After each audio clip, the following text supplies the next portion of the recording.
Bill Gates. Ma fille ne va jamais épouser un homme pauvre. Bill Gates explique pourquoi sa fille ne peut pas épouser un homme pauvre. Lors d'une conférence sur l'investissement, un journaliste a posé une question à Bill Gates dans la phase de questions et réponses. Si lui, l'un des hommes les plus riches du monde, pouvait accepter que sa fille épouse un homme pauvre ou modeste? Bill a répondu « Tout d'abord, comprenez que la richesse ne signifie pas avoir un compte bancaire avec beaucoup d'argent. La richesse est d'abord la capacité à créer de la richesse. Exemple, quelqu'un qui gagne de l'argent à la loterie ou au jeu. Même en gagnant 100 millions, ce n'est pas un homme riche, c'est un homme pauvre avec beaucoup d'argent. C'est pourquoi 90% des millionnaires de loterie sont à nouveau pauvres après 5 ans. Vous avez aussi des gens riches qui n'ont pas d'argent. Exemple, la plupart des entrepreneurs.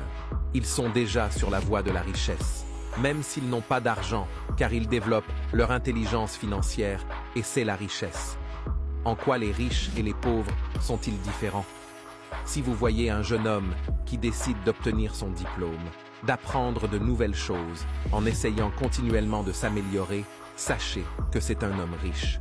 Si vous voyez un jeune qui pense que le problème, c'est l'État, et croit que les riches sont tous des voleurs, et qu'il critique constamment, sachez que c'est un pauvre. Les riches sont convaincus qu'ils n'ont besoin que d'informations et de formation pour démarrer. Les pauvres pensent que les autres devraient leur donner de l'argent pour démarrer. En conclusion, quand je dis que ma fille n'épousera pas un pauvre, je ne parle pas d'argent. Je parle de la capacité de cet homme à créer de la richesse. Désolé pour ce que je vais dire, mais la plupart des criminels sont pauvres. Quand ils sont devant l'argent, ils perdent la tête. C'est pourquoi ils volent, etc. Pour eux, c'est une grâce, car ils ne savent pas comment ils pourraient eux-mêmes gagner de l'argent. Un jour, un gardien de banque a trouvé un sac plein d'argent, l'a pris et l'a remis au directeur de la banque.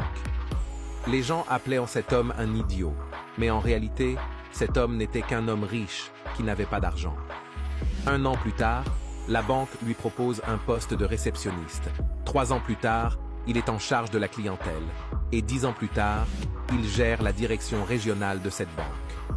Maintenant, il gère des centaines d'employés, et ses primes annuelles dépassent la valeur qu'il aurait pu voler. La richesse est d'abord un état d'esprit. Merci de partager et abonne-toi à notre chaîne.